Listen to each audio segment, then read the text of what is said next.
You're telling me about this, I tell you about that. Start talking shit, you walk into another trap.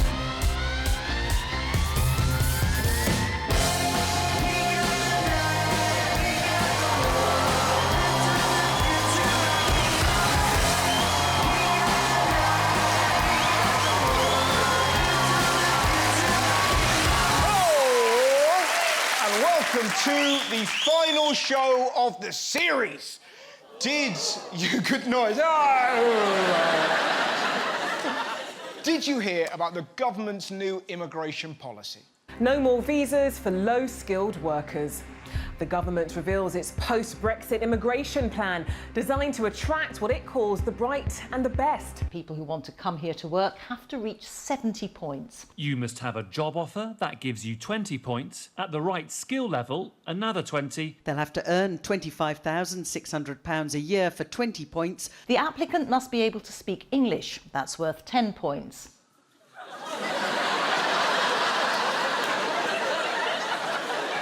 You have to be able to speak English. I'll say this now. That is half my family fucked. I'm not joking. My uncle sounds like a coked-up Hagrid. Orca e my baba, that upper bubber's Kurt Lash. Speak English. Our leader can barely speak the language. I'd be very, on dragooned and being blah, blah, blah. I'm just saying. Mickey.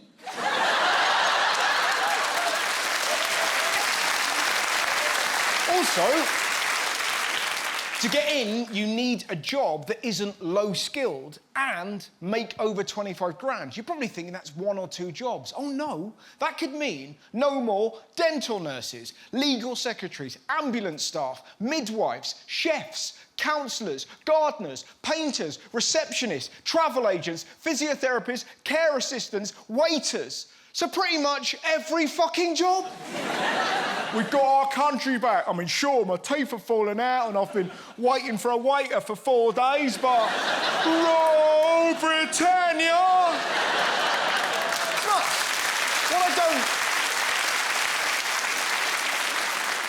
What I don't understand, why is the government calling these jobs low-skilled? It's so insulting. I mean, listen to this carer. It's not fair for we to be working so hard, love what we do, passionately care for our clients, and having the government bashing us that we're low-skilled worker and speaking as if we're not exist.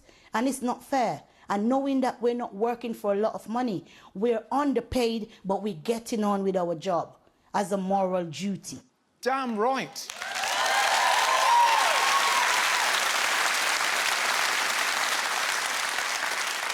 To be a carer, you need compassion, patience, kindness.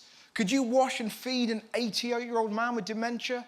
Could you provide 24-hour care for a disabled person? Could you hold the hand of a dying woman? That's skill. Our Prime Minister can't even use a fucking mop.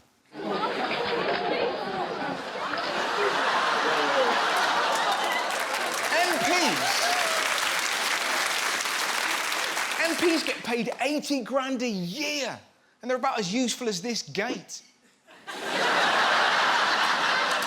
They're as effective as me in a staring contest. They fucked up more times than Meghan Markle's dad. A notoriously silly Billy. It's true. 53 million was spunked on Boris Johnson's Garden Bridge that was never built. Chris Grayling offered a £14 million contract to a ferry company that didn't have any ferries. I mean, Jeremy Hunt can't even use a bell. Can we get a ring of... Yeah, sure. Oh.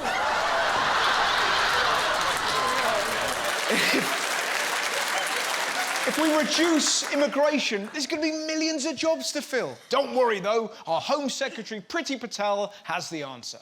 There are 8.45 million British people in the United Kingdom that are economically inactive.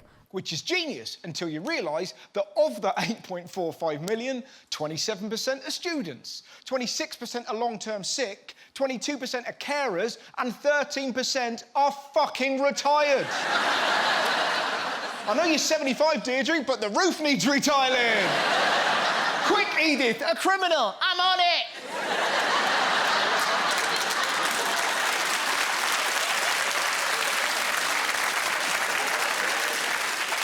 We need immigrants. Not only do they work their bollocks off, but EU migrant workers contribute £2,300 more per year to UK than average British citizen. And think of the way they enrich our culture, food, music, literature, sport. If we got rid of foreign workers, the Premier League would just be 3 blokes and a pie. This country is rooted in embracing other cultures. Royal family, German. Democracy, Greek. Tea, Chinese. St. George, Turkish. The people who control our elections, Russian.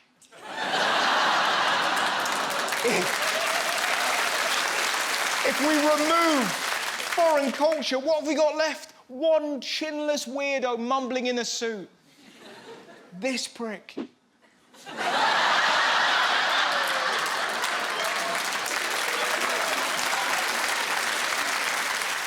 A points-based system. How much you earn or how you speak or what you do doesn't make you British. Do you know what does? Cheering when someone drops a glass in a pub. Bitching about the weather. Getting a shit haircut at the barber's and going, yeah, no, it's fine. Yeah. Celebrating heroes like this. Gran forgot glasses and ended up buying big box of condoms instead of tea. Laughing at stories like this. Police were called out over fears there was a gorilla on the loose in Barrow. Turns out it was this guy. That's what makes us British, taking the piss. I mean, look at this. A young carpenter from Whitby says he's been inundated with online messages telling him to go away because he happens to be called Storm Dennis. There's a bloke who's actually called Storm Dennis, and people have been tweeting him messages like this. Fuck off and stop knocking my bins over. That is what makes you British! Now,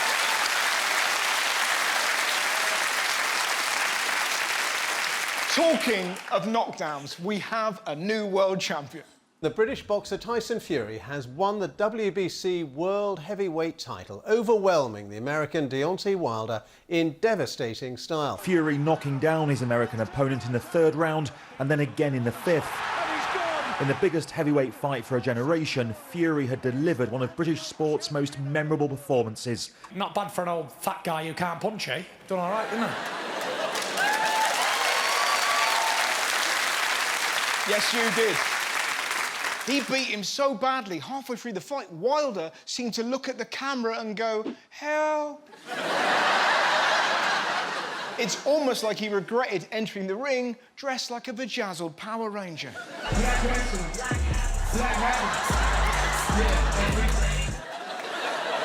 It's like Darth Vader went on RuPaul's Drag Race.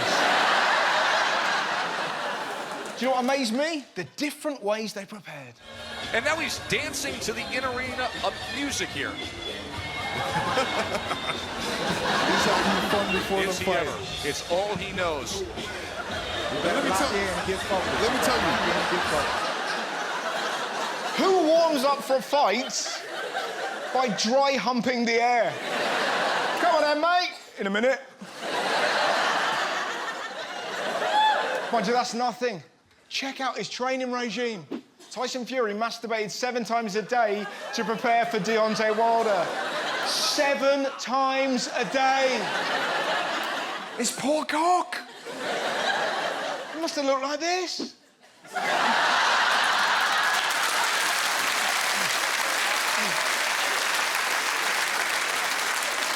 It gets freakier. Tyson Fury revealed he was licking pussy to avoid knockout. I don't remember that in Rocky. Although, that would have explained his voice.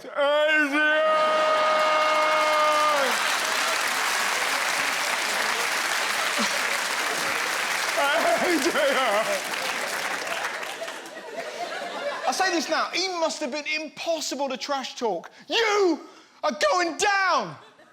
Yeah. Yes, I am. You're a pussy. You are what you eat.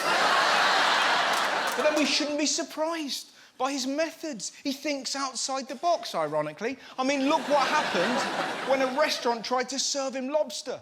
Take the elastic bands off his flippers. Yeah. And I'm going to set them free in the sea. Yeah. I'll give you the 200. Come on.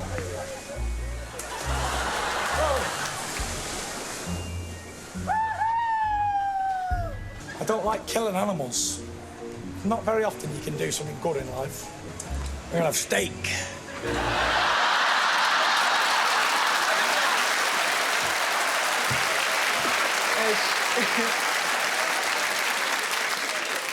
It's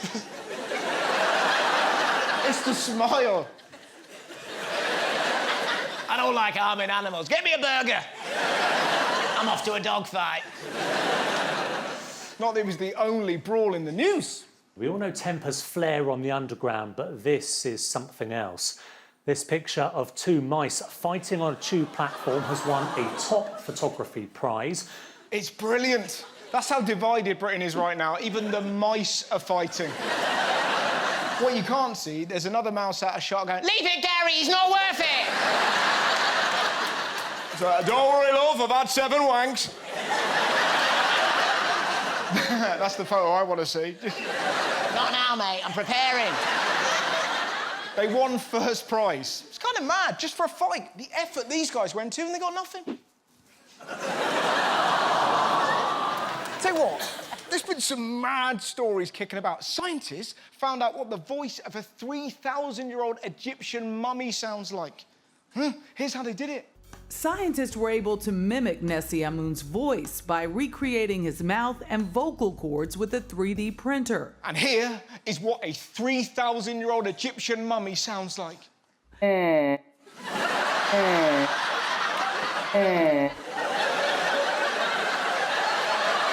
you go.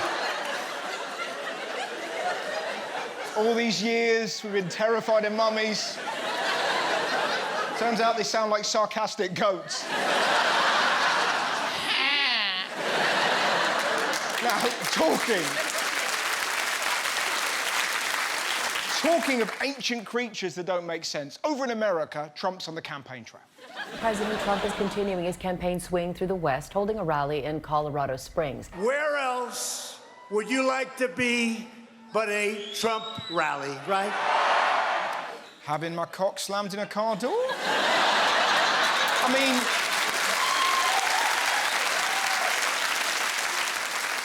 He's the President of the United States. Was he trying to end the war in Syria? Was he trying to solve the coronavirus? Nope.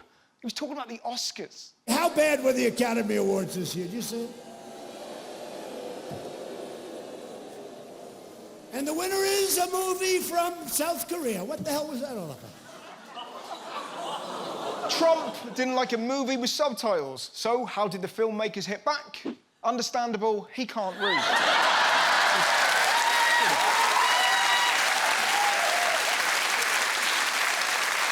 Join me after the break when I'll be talking to the star of Back to Life and Breeders, Daisy Haggard. There was a brilliant moment where I put my baby to bed, and the other one was 4, and she would just walk past, and she just went, "Wendy's fucking awake again."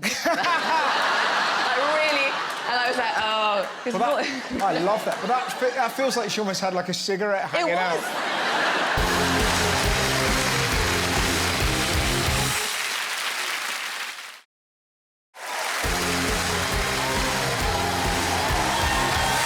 So welcome back.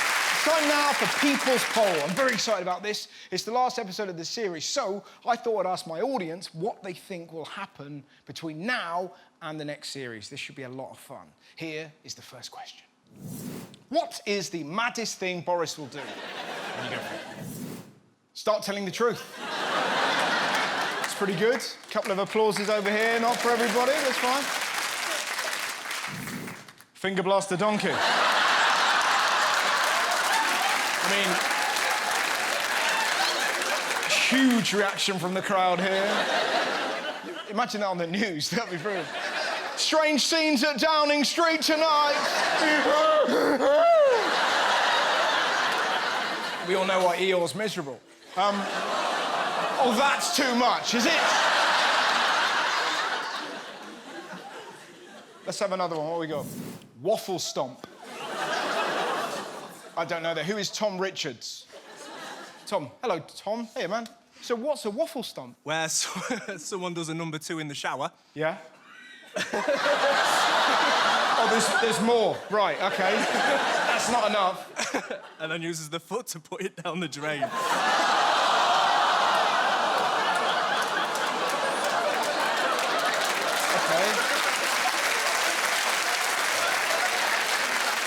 I mean, let's go through this. It's an unusual thing to do, isn't it? Do you know what I mean? Most bathrooms have a toilet.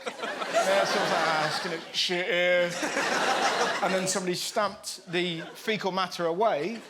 But it also implies that somebody's caught them and not gone, ah!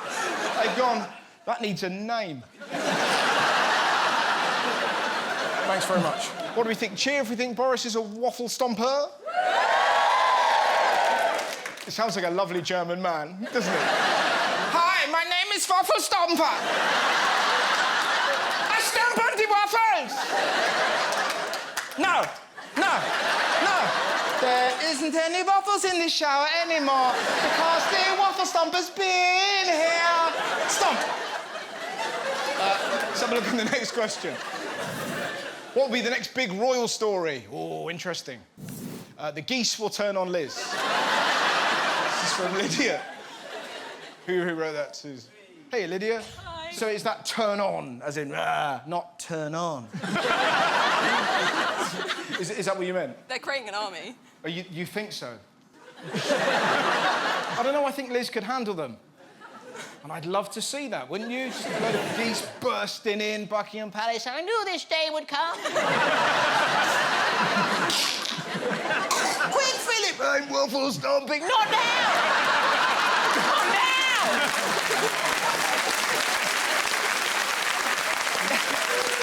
That's why we got the German butler! Let's have a look. What's next? George will get an Asbo. That's from Anonymous. What's next? The Queen wakes up, realises it's all a dream. She is still 20 and works in Woolworths. Oh, that'd be amazing, wouldn't it? Oh, funny one.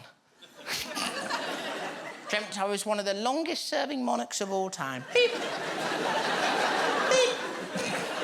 Pretty steady. Got weird towards the end, I won't lie to you. One of my sons used to have sleepovers with the nonce and tried to get out of it by making up he couldn't sweat. But luckily, that was all a dream. Right, what's the next question? What good laugh, madam. What would be the most unlikely sex scandal of the year? David Attenborough and Kim Kardashian. Never going to happen, he hates plastic. He doesn't. What? He's saying. How's that not? He doesn't like junk in the ocean, let alone in the trunk. What's next? Piers Morgan and a vegan. Oh. Yeah, that really upsets you somehow. That cuts deep, man. What's next? Me with you in a car park with E.T. and Yoda masks. No. Trying to make love dressed as Yoda, that'd be horrible. Coming, I'm about to. That'd be awful. Let's have another question. What technological breakthrough would you like to see this year? Oh, that's good. A toilet that reminds you to flush. Curtis. Where's Curtis? Why do you need a toilet that reminds you to flush? Because when it's like 1 o'clock in the morning, I don't want to flush to wake everyone up. But hang on a minute, my friend. Because the toilet's going to go, you haven't flushed! So, if that's your problem, may I help you? Just get a load of toilet paper and just...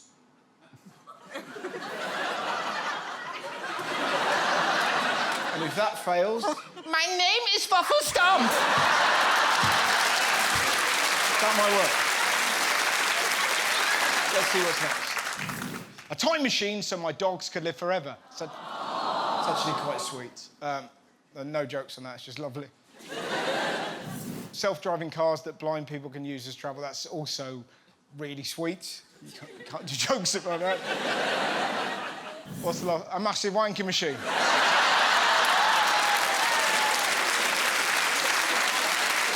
I think you will find his name is Tyson Fury. Well, those are your predictions for 2020. If any of those come true, I'll be fucking amazed. They're not going to happen, but a lot of fun, you lunatics.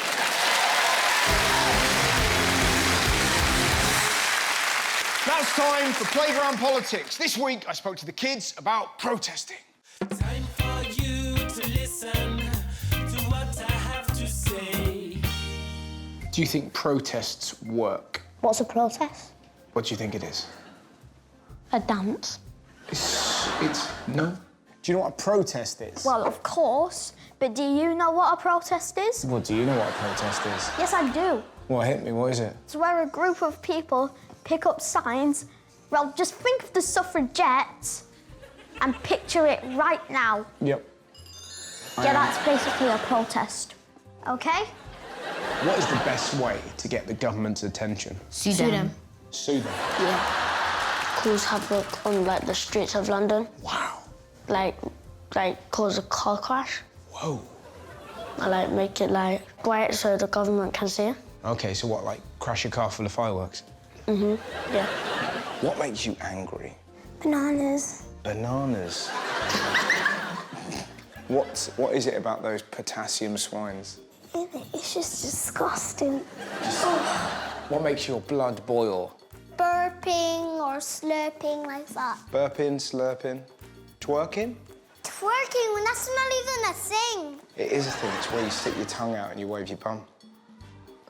I'm not making this up. I don't do it, but it is a thing. Miley Cyrus twerks. She goes like that and kind of that. I know. Yeah. That's what idiots used to do. I know. You're completely right. You're going to protest about something. What would you protest about? Hey, pass me that megaphone. Well, what I would protest about is either free chicken nuggets or, well, making chicken nuggets actually protest, because I'm running out of ideas here. What would your chant be? Save the fish, save the fish, save the fish. Come on, G, I'm singing it, right? Save the fish. Save the fish, save the fish, save the fish, save the fish, save the fish. Does anyone fancy going to the chippy? Can I ask you a question right now? Of course.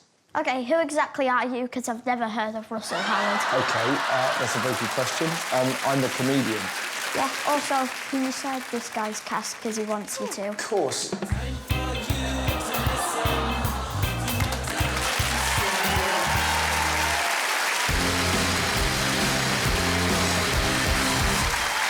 My guest this week is a brilliant actor and one of the stars of the brand new series Breeders. Over the last decade, Daisy Haggard has made scene-stealing appearances in some of our favourite comedies, including Psychoville, Episodes, Uncle, and her very own critically acclaimed series, Back to Life.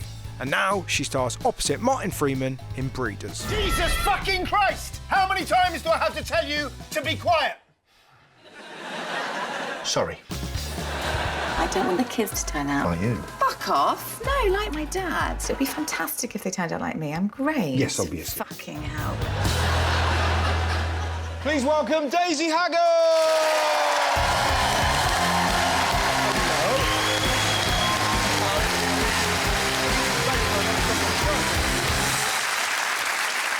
Thank you very much for coming on. Thank you for having me. Pleasure. Now, we had a fuck up the other day. Where Yeah, that was great. That filled me with confidence. Yeah, it was so weird. So we were at a Sky launch, and I went, hey, nice to meet you. And Daisy said, we've already met. And I was like, fuck. And I apologised. But where did we meet before? I can't remember. We met a few times, but randomly. Don't worry about it.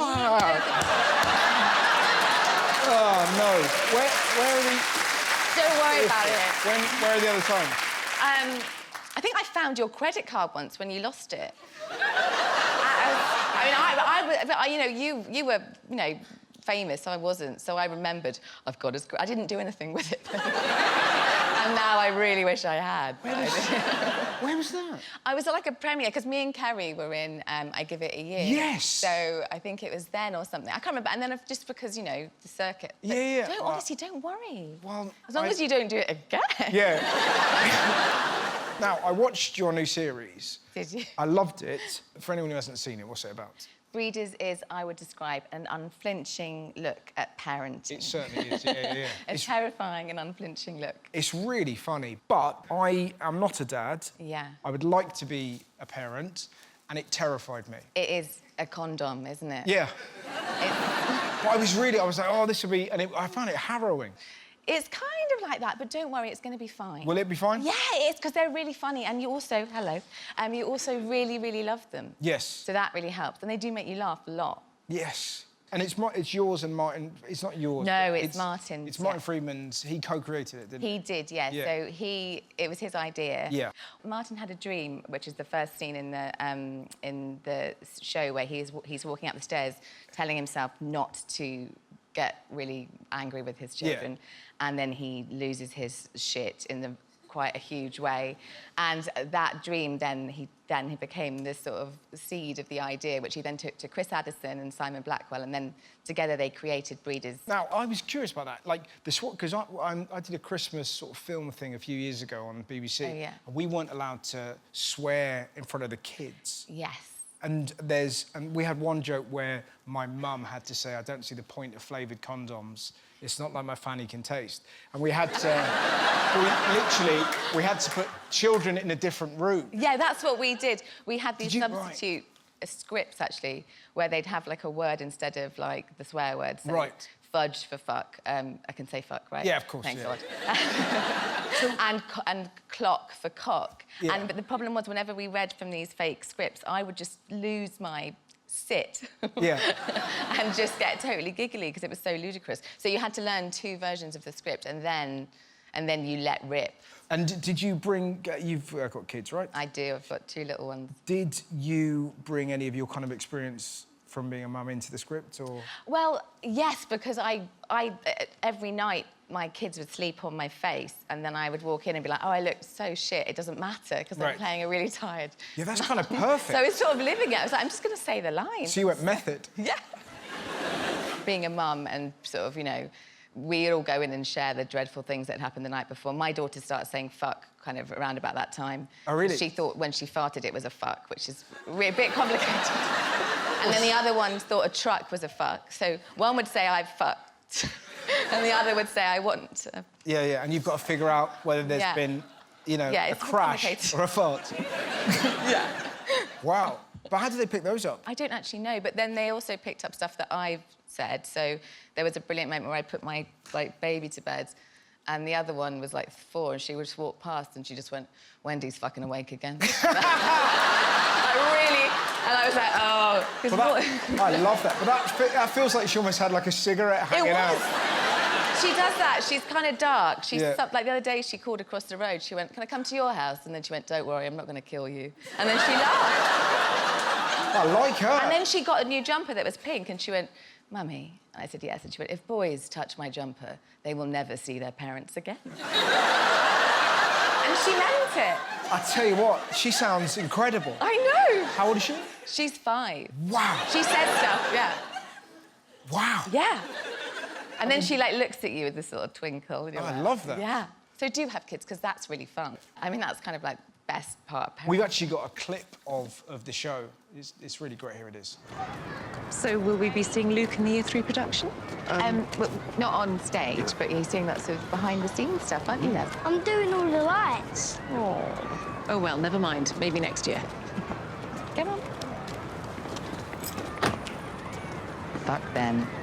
They're fucking excellent. And their fucking outfits. Ponces, I can't stand him. Or her. Do you know that she's having an affair? Not for the first time either, because he's so grey and dull, and she's some sort of 70s swinger throwback. We're best, aren't we? We are best. It's really funny. It's just... It feels... It's very deft. Do you know what I mean? It's that nice thing when the jokes aren't, here is a joke! No, yeah, it's subtle. Yeah, it's lovely. Yeah. I should check. When's Breeders out? Breeders is out on the 12th of March on Sky. Lovely. And what were you like as a kid? I was kind of naughty and cheeky, but not, like, mean.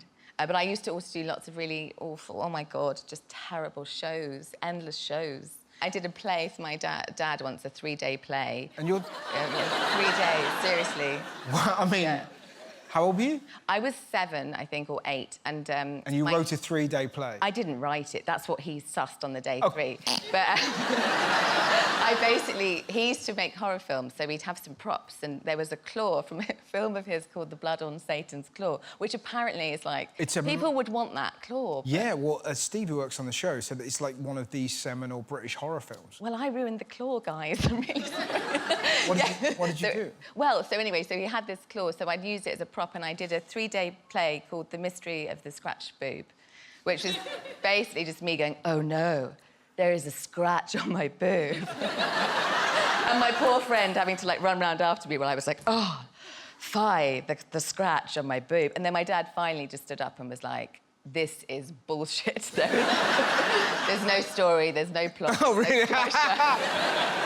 I like that he gave it 3 days. Yeah, I mean, that shows that he's a good dad. Yeah. And it's not just Breeders. Like, I didn't know this, but Back to Life, which is a fantastic show in case you haven't seen it, you wrote that. Yeah. I didn't know that. Yes, I did. I created it and then co-wrote it with Laura Solon. And it's about a woman that's been in prison. She leaves prison. She's getting her life back together. Yeah, that's right. What inspired that? You don't strike me as someone who's done time. Well, I really... well, no, I'm really interested in how harshly we judge women over men. And so that. And then I love a kind of innocent coming-of-age indie film. Yeah. So then I was like, well, what if she's actually very sweet and quite innocent and optimistic? And then also I'm always interested in how, just what rough time women anyway, in their late 30s, with no partner, no job, how you'd feel. But then imagine if you'd done this terrible thing. Right. And you were living with your parents in the small town where you'd done the terrible thing. Yeah. And then I thought, well, that's funny. Yeah. It's such a great premise, though, eh? Yeah. And you've got a second series. Yes, I'm writing it at the moment. Are you? Yeah. And Back to Life was a huge hit in America. Yeah. And it went well. It was nice. It's pretty cool, that. Yeah. Did you consider doing the LA thing, going out there? I've been recently, but before then, the only time I went was when I did episodes. Yes. So I went out there for like 3 days, and I was just so un-LA. I mean, I fell into a room for an agent meeting, this long room with all these people who are really glamorous on their phones, and I literally just fell over. Right. Just fell in it, and I was like, hello. So then I started to develop a thing where I go, I'm from England. Oh, they're like, oh my God, it's what they do. They are so wobbly. Everyone's talking. She's so clumsy, it's so cute. Well, what was it like working on episodes, given that because you're a massive Friends fan, aren't you? Oh, God, yeah. So what was that like being... Were you able to be normal around Matt LeBlanc, or...? No. Oh, really? No, I was really like... I'd sort of just get really flustered. Yeah. And then be like, then have nothing to say and then leave. It was really not... But didn't you struggle when you went to his house? Oh, God, yes. So that was on the day where I fell into a room and then I accidentally said something really inappropriate to a casting director. And then I was like, oh, we were going to his house for a meal. And I was like, oh, God, how do you turn up at someone like that famous's house? I didn't know what to do. Everyone else was going together. So I was late. So I got a taxi and I got dropped off at the gates. And they were like, are you sure? Obviously, nobody does that. And I was like, yes, because I thought they'd all see and then they'd all know where he lived and I would have exposed him. So I sort of rang on the bell. I was like, hello, it's Daisy Haggard here. And I was wearing heels and this sort of dress, and it was really hot. And it was evening, and these huge gates opened, and it was like the longest hill walk.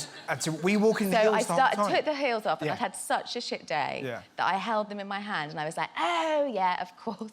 This is how you show up to bloody Matt LeBlanc's house. Talking out loud? Talking to myself, like fully waving some shoes around. Yeah. Just like, oh, fuck you, Daisy. Like, you've totally fucked up this LA thing. And then I got there and he came out and he went, what the fuck were you doing? And I was like, what? And there were all these people and they'd been watching me on the CCTV. Wow. And I just went, I'm from England. Yeah. Awful. And were they laughing, or were they all kind They of were like... bewildered, but we moved on fast. Were they like LA Botox? No, it was all the cast. It was all all right. the cast, yeah. There wasn't any of that. That's the thing that freaks me about LA, that everyone looks so kind of like stretched. Yes, there's Do you know what I mean? That, There's a real like sort of wind tunnel look. Yeah. You know, weird. Like my sister went there and they were all kind of like, maybe you should do this and do like suggesting what you should do. Well, I had that in an Uber. Did you? Yeah. I was Someone in an told you in an Uber? Yeah, in London. An Uber driver was like, he said, you know, I could only see his eyes in the, you know, mirror. And he said to me, do you want Botox? And I was like, I'm all right, actually. Just out of the blue? Yeah. And then it turned out he was practicing to be a plastic surgeon and do Botox. And I said, OK, well, what would you do? What would you do to me? And he really went for that. Did he? Oh, he was like, right. And I could see his eyes, and he was like, fillers, this. And I was like, oh, and it genuinely didn't bother me because no judgment for anyone that does it, but it's not for me. Well, surely if you're an actor, for me, imagine me. I mean, my whole career's going like that. It would just never work again. So what happened? After he'd told me all the things that he wanted to do to my face. Yeah. That sounds so wrong.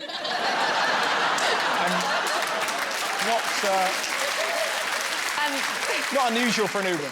Yeah. So after he told me everything he wanted to do, yeah. Surgery-wise to me, at the end, the final big reveal was he turned around. And it was then that I realised that he'd practised on himself. Oh, my God. Yes. He just turned around and he was like... Wow. It was quite amazing, and I just was like... And you know, if I had been about to go, oh, God, maybe he's got a point, I was like, OK, no, I think I might be better. He definitely had done a lot of practising at home. Wow. Maybe not even with Botox. Yeah. That was wonderful. Ladies and gentlemen, the fantastic Daisy Haggard! Join me after the break when I'll be going on the trip of a lifetime with Joe Wilkinson. You know when a bus driver's driving and you're chatting to him? Yeah. God, it's a good feeling, isn't it? You tell everyone's looking at you, going, how's he know the bus driver? I didn't know him, I just struck up a conversation. And that was your gift?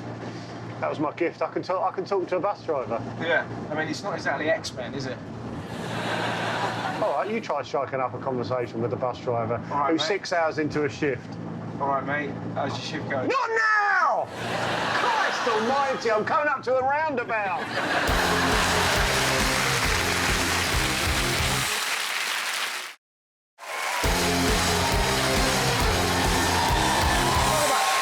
Now it's time for this week's Playdate. Now, normally it's something I prepare, but for the final week, I let Joe Wilkinson decide.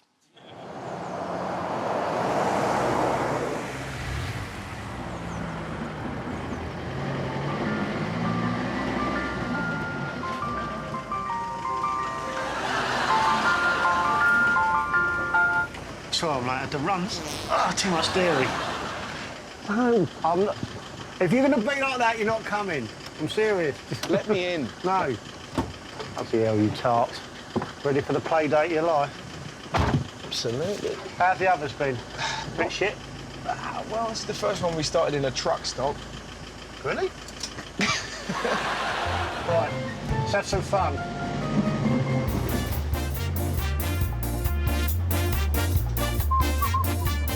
So, what are we doing today? Hey, what we're doing, which I shouldn't really have to explain, is we're taking a little trip down my favourite dual carriageway, the A127. Yeah? We're going down a dual carriageway? Yeah, well, not any. The A127, yeah. Which in many ways has defined my life, basically. Spent the first 27 years of my life on this dual carriageway. And it's sort of it's in my blood. Where? This dual carriageway is in my blood, mate. So this is a privilege? Yeah. So this is where you grew up? Yeah. Learned to love on this dual carriageway. Learned to love? Yeah. Lose your virginity in? I'm planning to. Nice. It's got some nip in it. Nice pull away, though. Whoa, it's got some nip. Woo! Yeah. Oh, she really purrs. She purrs, mate. Oh, do you want the radio on? Can we press it? Don't touch that button. That button there, well, I'll give you a quick go. This is this.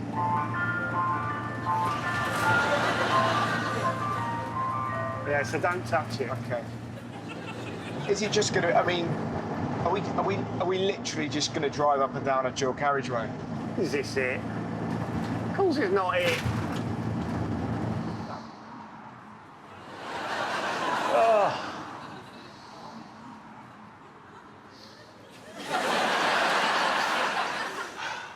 Hey? Do you mean it's a fucking labour? Yes. Beautiful, isn't it? What am I meant to be looking at?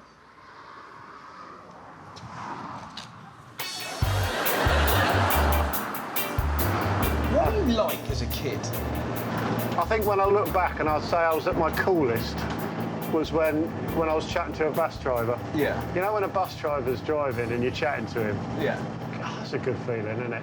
You tell everyone's looking at you, going, how's he know the bus driver? I didn't know him, I just struck up a conversation. And that was your gift? That was my gift. I can talk to a bus driver. Yeah. I mean, it's not exactly X-Men, is it?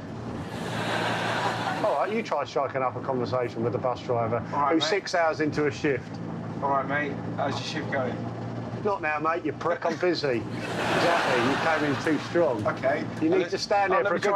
Let me try it again. Right, Let me try it again. I'm a bus driver. Hey, it's lovely. Not now! Christ almighty, I'm coming up to a roundabout. Sit down. Okay. School's a big part of growing up, isn't it? Is it? Yeah. Did you go to school? I did. Fair play, fair play. You get that quiet. My favourite memory, there was a girl in our school called Lydia, and she couldn't get her calculator work, and she was knocking it against her desk. And Mr. McDonald bellowed at her, Lydia, how would you like it if I banged you against that desk? There was a girl at my primary school who couldn't jump. Oh, you bastard. Genuinely couldn't leave the ground. It was the weirdest thing.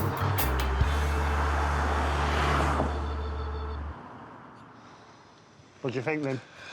It's an industrial estate, mate. It's not just an industrial estate, mate. It's the best industrial estate on the A127. It's superb, isn't it? Still come here every day. Why? When we lunch. It's a lovely spot to have your lunch. Gosh, bring back memories, this does. What a place. God, I'm welling up here. Here's what was your favourite lesson at school?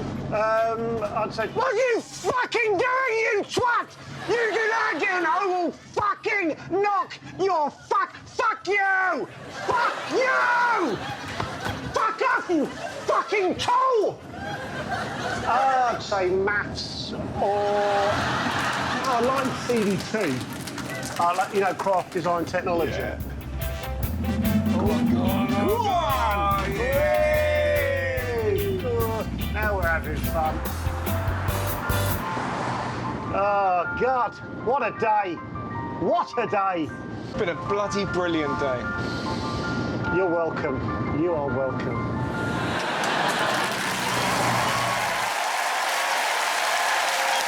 There you go. Now, as it's the final show, I thought we could catch up on all the amazing good deeds we featured on this series. Bacon and egg, anyone? There you go. You're just gorgeous.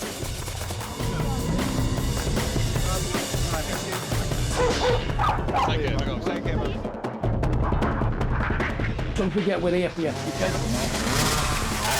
With your help, we've managed to raise over £5,000. We've had well over £3,000 in donations. Thank you so much. Amazing, £24,207. So people, thanks again. Take care. Can I give you a hug? We've had some amazing feedback after the show. Since the last time we saw you, the ponies have been reindeer for their Christmas visits, dressed in kilts for their Robert Burns visits, and wore their hearts for Valentine's Day. So the kitchen's ready. If you want to come and grab some food, come. We're now planning our second Awesome Movement Day on the 22nd of May. Very nice. It's made my day. Hunger doesn't wear club colours. DJ couldn't believe how many people watched it. We now organise a mobile kitchen in Liverpool city centre to feed the homeless. In the light of the storms which we've had in Britain, it just goes to show the importance of the RNLI. Without all the lovely donations that come in, we couldn't continue to do what we do. A huge, huge thanks to everybody involved. Hi. Since appearing on your show, the support for Strokes Champs has been amazing. At the moment, it's looking like my dream of Strokes Champs being across the country might be coming true. I still can't believe I went to Anfield. We're going to Liverpool tonight. Dreams do come true. I've now got my Royal Academy of Dance Grade 1 bronze medal, and I'm now on to Grade 2. Just because people have disabilities and they can't communicate verbally doesn't mean they shouldn't be able to communicate. Comedian! The petition has actually hit 100,000 signatures! Yeah! We just want to say a massive thank you because we don't think we'd have got this far if it weren't for you guys.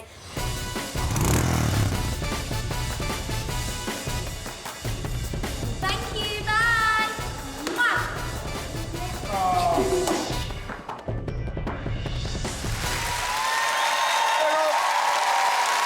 Thanks very much for watching the series. We'll be back in autumn tonight. Have a wonderful year. Farewell. Farewell.